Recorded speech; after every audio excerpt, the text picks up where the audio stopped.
but help me. It's 2 stories. You know, we lived in Vienna, and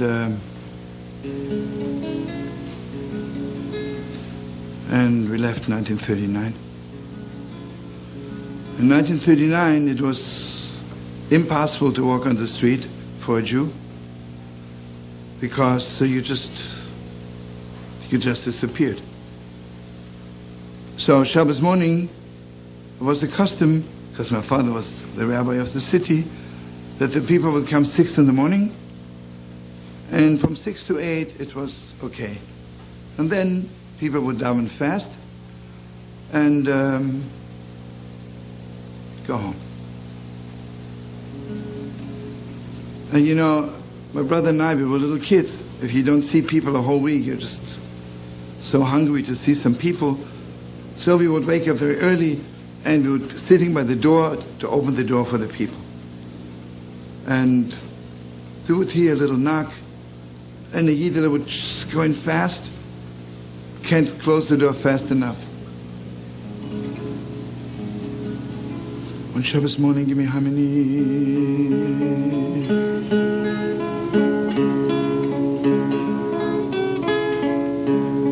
Maybe it was the greatest Shabbos in my life, I don't know.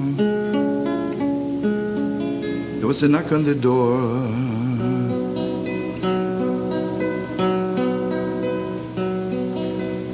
And the Heilige Yid was standing by the door. Not a tall Yidler, very fragile, little beard. Because everybody knows all the Rishner Eniklach don't have long beards, just a little beard. Because the Gemara said that Shlomo Melech also didn't have a long beard, just a little beard.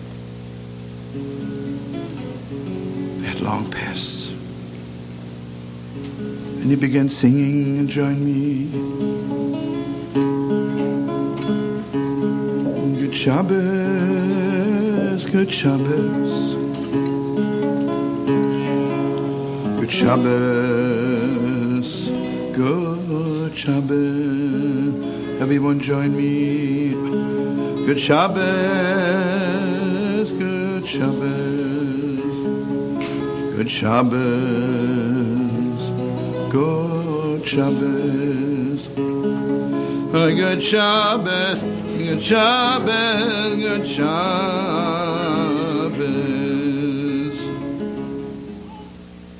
He walked into the house, closed the door, but you could see he's not afraid of anything. Just a king. You know what the king is? Someone who has absolutely no fear. No fear. He walked up and down in the room and he sang the whole time. Good Shabbos, good Shabbos, good Shabbos, good Shabbos, good Shabbos, good Shabbos, good Shabbos. And then he began talking to me, but since he didn't want to interrupt the melody, and I realized later on, whenever he spoke, it was the melody, he never stopped singing. He says to me, Wie azoi ruft men dich? What's your name? And wie azoi ruft men dich? God was he shining. I didn't want to interrupt the melody either. So he says, Ich heiss Shlomo. And wie azoi ruft men ein? What's your name? So he said, my name is Moshele. Good Shabbos, good Shabbos. Good Shabbos, good Shabbos, good Shabbos. Join me. Good Shabbos, good Shabbos, good Shabbos, good Shabbos. Good Shabbos, good Shabbos, good Shabbos. Then finally all the people who were there, we davened. I didn't want to say anything bad. The chazan was davening fast. You know, officially, when it comes to Nishmas Kochai, the deepest prayer of Shabbos, Mamash, my soul is singing before you, Master of the world, praising you. Nebuch, the Heilige Moshele couldn't contain himself anymore. He says to the chazan, the prayers are supposed to go up, but you pray them down. And then every word is engraved in my heart. You know what he says? Maybe this is the last Shabbos. Maybe this is the last Shabbos of our lives. Started long. Is this the way to daven Nishmas? So the chazan says, you know, I was talking in German. He says, Herr Rabbiner, ich kann's nicht besser. I don't know any better. So, everybody says, Moshe, you go. Join me in the sweetest way. I ben nishmas kol chai Tevorech es shimcho Hashem Elokeinu I vedu achal basot Voedu sedoimim I vezicham Malkeinu Tomi Aminu Oilam Be'ad Oilam Hayado Okeinu Mibalodecho Eilonu Mel Eberlech Avegoyel Umashiach. Remember those words, Paidel Matzil. Ave Pai Umatzil Mefanes Ave Yoine Umerachem Chol Esara Vitzuko Elonu Melech Eloatu. The whole davening. And Yevon was so special. He, Mamish, took us out of space. Nobody looked at the watch. We finished davening about 11:30. Raining. I want you to know this Heilige Moshele changed my whole life. After the davening, my mother brought in some kiddush, and you know, it goes without saying, the windows were shut, everything was dark. They shouldn't see outside, and there are some people in there. Rav Moshe says, when I make kiddush, the windows have to be open. Because I want to tell the world it's Shabbos. So people say, Rav Moshe, the people on the street want to kill us. And it's beyond me what he answered, but it got so deep in my heart. He says, people on the street, they're the children of Esav, who was the son of Yitzchak. You know what happened to Esav? He forgot that there's Shabbos in the world. If I could only remind the world that there was Shabbos, they would stop with the hatred. He says, and the way he said, he says, if Uncle Esav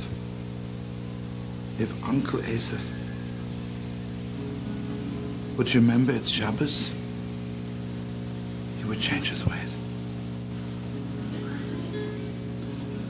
I want you to know Moshele davened Musaf. Then he stayed in our house. And he told us, which we didn't know because we didn't walk on the streets.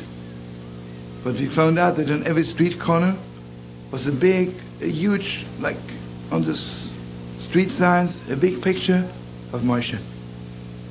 And it says, der Feind des Führers Nummer 1. the number one enemy of the Führer.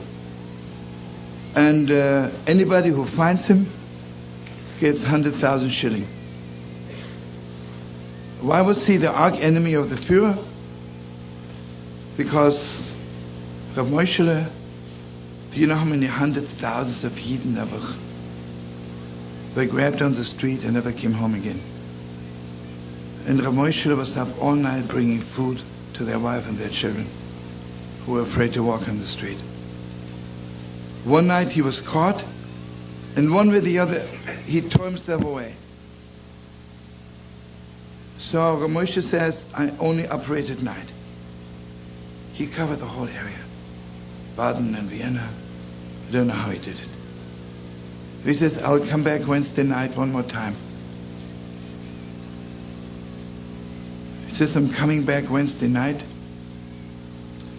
And he says, I knock 7.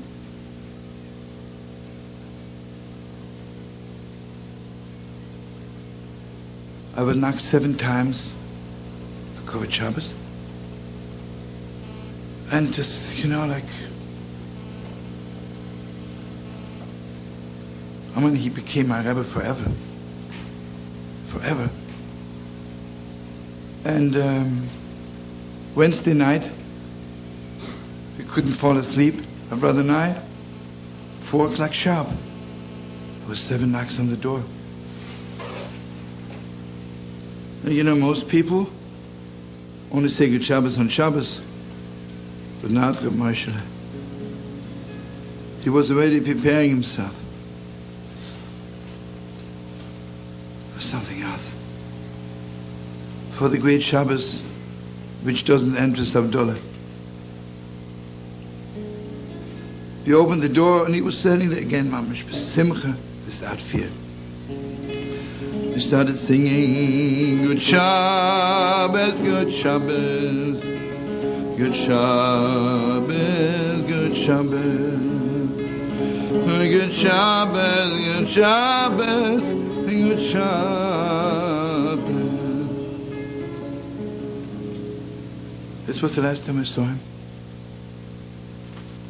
When we left, I knew that he has 2 children. And, life goes so fast. Came to America and time is flying. About 10 years ago, I walk on the street in Tel Aviv, and I want you to know that the whole time, my brother and I, we didn't stop singing the melody. And all my chavre sing the melody. All our holy women, when they bench Licht Friday night, it's with this melody. All the time, everything. I walk on the street on Ben Yehuda in Tel Aviv, and suddenly a Yid comes up to me, and he says, aren't you Shlomo Carlebach from Baden by Wien? I say, yes. He says, do you remember Moshele? And you know how many Moshele I know? But it's just, I don't know why. I said, do you mean Moshele Good Shabbos? And suddenly I thought, maybe he's alive, maybe he's in Bnei Brak somewhere. I say, why did you think of Moshele Good Shabbos? I said, you really want to know what happened to him? An Edler Yid. Just come down to the ocean that sits there. We went down there, sat by the ocean. It was about twilight.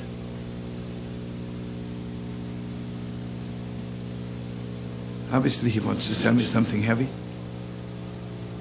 From time to time I would look at the Yidler. Why was he crying? Why was he crying? Then he says to me, you really want to know what happened? I'll tell you. Rav Moshele got himself a false passport to go to England. And from there he had some papers to go to Israel. He's sitting ready on the train in a corner with his wife and 2 children. And I, he said, was sitting next to him. And the whole time his wife is begging him, Moshele, because he was singing though, he never stopped singing. She says to him, please, Moshe, just wait till we're out of Austria. The train slowly began to move. And he says, I have to sing Good Shabbos just one more time. He opened the window and he started singing Good Shabbos. You know, the train is moving slowly. And one of them noticed him.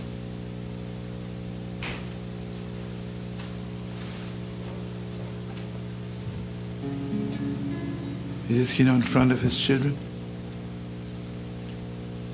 They beat him to death. But the Yiddish says to me, I swear to you, he didn't stop singing Good Shabbos till the last second. So Good Shabbos, Good Shabbos, Good Shabbos, Good Shabbos. Good Shabbos, Good Shabbos, Good Shabbos. Okay, this Reb Moshe was the younger brother of the Heilige Kapitschnitzer, your uncle. And what can I say? It's not the end of the story.